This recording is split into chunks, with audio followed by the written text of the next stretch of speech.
American players there too. I like all of them equally. As you know, in the World Cup, it's always really hard to tell what can happen. You go back to 2014, and you had a group down in Brazil that had England, Italy, Uruguay, and Costa Rica. And who won that group? Costa Rica. Costa Rica, yeah. Not too many people would have predicted that. So with Group D, we're fortunate.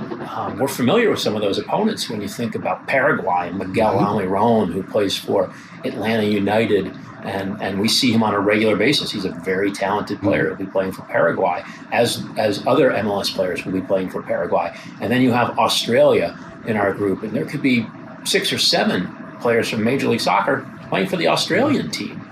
Including a couple that play here in New York City for New York City Football Club.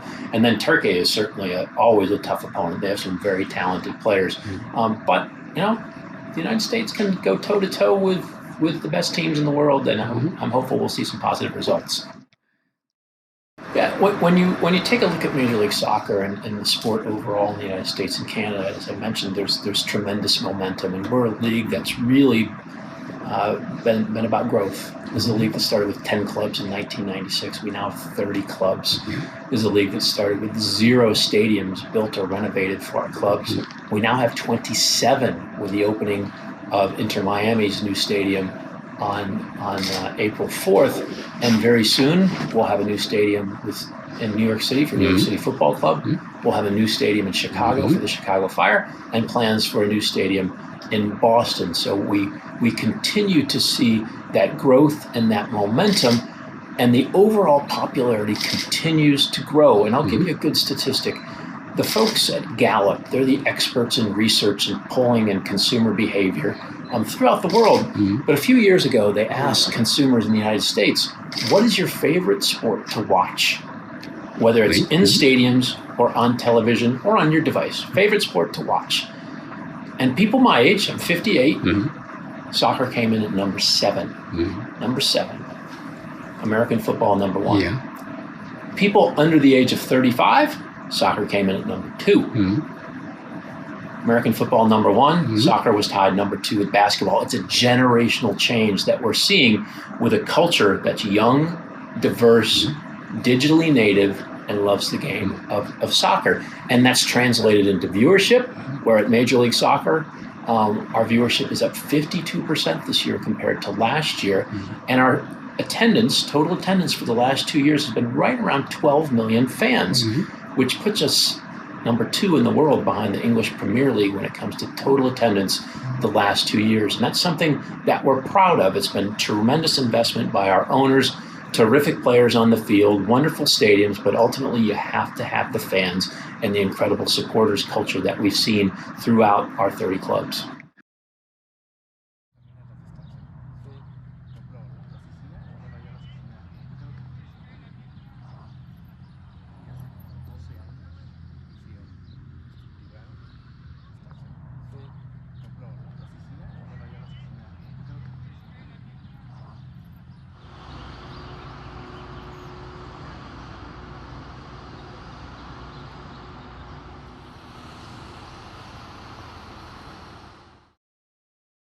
It wasn't a good result for us. It wasn't the process. It was a little bit different. I think right now we have a very good process of these 4 years. We've been preparing for that. We changed coach at the middle of the process, and we are very, very comfortable and happy with our coach. That it's a long friend of yours. Javier Aguirre, who wasn't the coach of the national team in Japan. And he's very experienced. And like I said before, I think this time is for us a time to have an historic participation. So the best participation we have in the history of World Cups in this federation was in the '86, also in the Mexico World Cup. Getting to quarterfinals, so that's a goal. We want to be at the best performance that we had, and the base is those quarterfinals, to be in the best 8 of the world. It will be huge for us. We have to do the work. I think the group phase will be hard, but we have to make that work. And in this new format, you have another step that it's the 16th round. Then you have the 8th round, and we'll see. Well, it's a long tournament. It's a knockout tournament, so we'll see the crosses who you are going to face. But our goal is to be on the quarterfinals. Besides the Brazilian, we are competing with the best leagues in the continent. So the economic is huge, and the economics is huge. It's a very good opportunity to players to have a good salary and a good top league in here. So it's difficult for the Mexican player to go away from home when you have a very competitive league and very good conditions. And it has been complicated with some cultural things and other things that the players personally don't want to leave home. We know, and this is a fact, that in the last World Cup, the 8 last teams that were in that competition, the 93% of the teams played in Europe. So if we want to grow and we want to compete, we have to send players to Europe. So we are working in a lot of ways to go and get a more clear path to younger players to go to Europe. So we develop in Liga MX a guideline that every team has to play with a homegrown talent under 21. So we want players in a younger age to be competing in the league, so they can get that jump to Europe. It's more easy to jump at the age of 21, 22, 22 or 23 than at the age of 25, 26, 27, because you already grow a reputation here. You are comfortable with the level of the league. You are comfortable with the economics.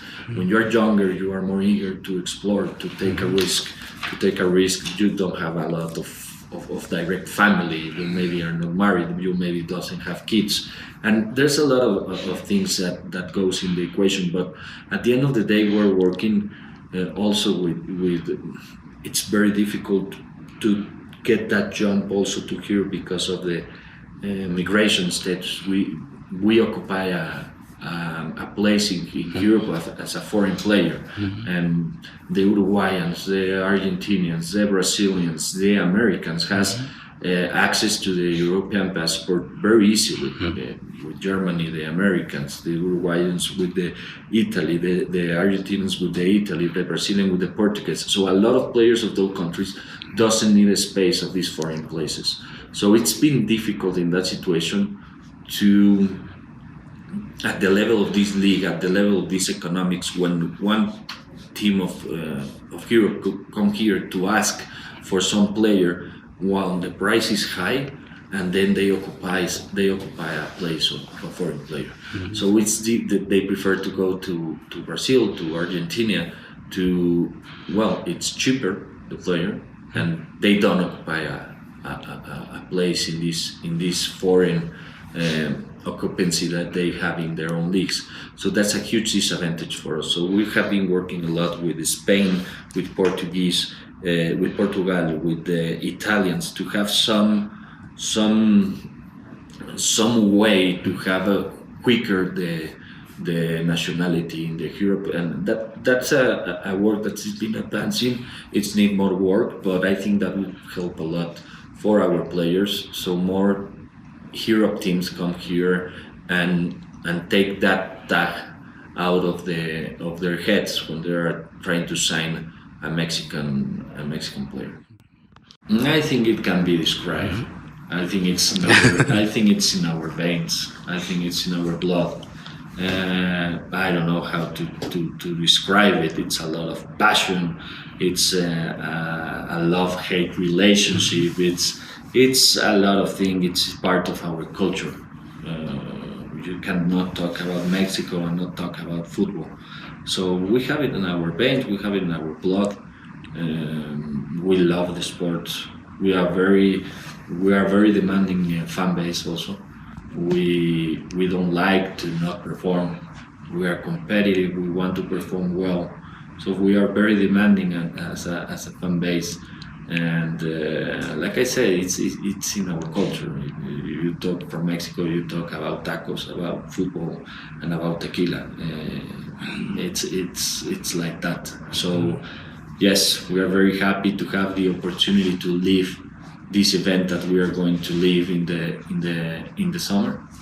And it's a moment for all Mexicans to celebrate something that we love and to support our national team, to support our country, and we'll be there. Our fan base always show up and always cheer up our team.